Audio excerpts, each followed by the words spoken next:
জামাতের আত্মঘাতী সিদ্ধান্ত ইসলামী জোটের ১২টা বাজিয়ে ছাড়বে।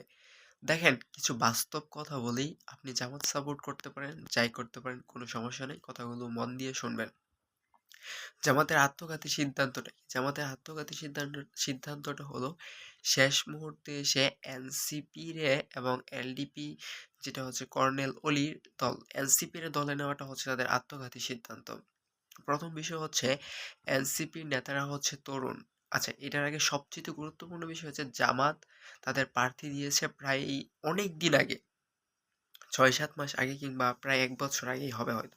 না, প্রায় ৬-৭ মাস আগে তাদের প্রার্থী ঘোষণা দিয়েছে। যেসব এলাকায় ৮ দলীয় জোটের অন্যান্য প্রার্থীরা কাজ তেমন করেন নাই, সেইসব এলাকায় জামাতের প্রার্থীরা প্রচুর পরিমাণে পরিশ্রম করছে, পর্যাপ্ত পরিমাণে কাজ করছে এবং এত পরিমাণ কাজ করার ফলে তাদের টাকা যেমন খরচ হয়েছে, তেমন খরচ হয়েছে সময়, তেমন খরচ হয়েছে শরীরের শ্রম, ঘাম, মাথার ঘাম পায়ে ফেলতে হয়েছে, নির্বাচনী মাঠ চষতে হয়েছে, এক জায়গা থেকে আরেক জায়গায় সবকিছু ঘোরাফেরা করছে। মানুষের মুখে, মুখে দাঁড়িপাল্লার একটা জোয়ার তুলছে। এখন সমঝোতার কারণে নতুন করে এনসিপির জোটে নিয়ে ৩০ টা আসন দেওয়ার ফলে অনেক বাঘা, বাঘা আসন ছেড়ে দিতে হচ্ছে। যেইসব আসনে জামাত নিজে থেইকা জিতে আসার ৮ দলীয় জোট জিতে আসার সক্ষমতা রাখে, সেসব আসন ছেড়ে দেওয়া হচ্ছে এনসিপি রে। এনসিপি রে ছেড়ে দেওয়ার ফলে কি হচ্ছে দেখেন, প্রথম কথা হচ্ছে ইসলামী জোটের যেই চিন্তাধারা, সেই চিন্তাধারার সাথে এনসিপির চিন্তাধারা মিলবে না। আর এনসিপির এতগুলো আসন দেওয়ার কোনো মানেই হয় না।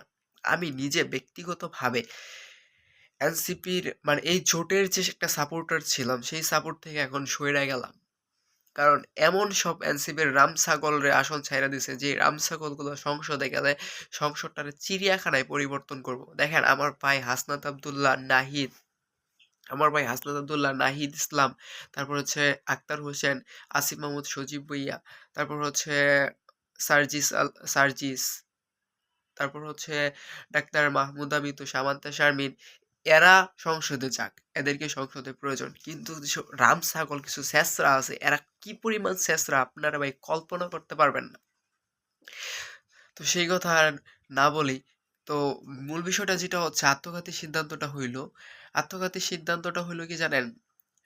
তাদের সাথে এনসিপির সাথে আর ইসলামী জোটের মনোমালিন্য থাকবে, এটা স্বাভাবিক। একমত হতে পারবে না কখনোই কোনো বিষয়ে। যার ফলে যেকোনো সিদ্ধান্ত নিতে গেলে অনেক ঝামেলা হয়ে যাবে। পরবর্তীতে হচ্ছে যেই পরিমাণ ভাগা, ভাগা নেতাদেরকে সরাইতেছে জামাতে ইসলামী, এদের ভিতরে কিন্তু অনেকটা কষ্ট থাকবে। মনে করেন মুখে দলীয় সিদ্ধান্ত মাইনা নিল, সবকিছু মাইনা নিল, কিন্তু মনের ভিতরে কষ্টে থাকবে যে আমরা এতটা পরিশ্রম করলাম, শেষ মুহূর্তে এসে সবগুলো আসলে ছেড়ে দিতে হইলো। এটা আসলে খুবই কষ্টদায়ক একটা বিষয়। এটা যে আমাদের একটা আত্মঘাতী সিদ্ধান্ত, এটার ফল বুঝবে। আর ৩০টা আসন যে ছেড়ে দিচ্ছে না, এই ৩০টা আসন থেকে সর্বোচ্চ ১০টা আসন পাই আইতে পারবো, আর বেশি পাইতো না। যেটা জামাতের প্রার্থী থাকলে ১০টার বেশি পাই আইতো শুধুমাত্র ৮ দলীয় জোট থেকেই। যাই হোক, আমি এখন আর কিছু বলতে চাই না এই আত্মঘাতী সিদ্ধান্ত নিয়ে। আপনারা কমেন্টে জানাবেন।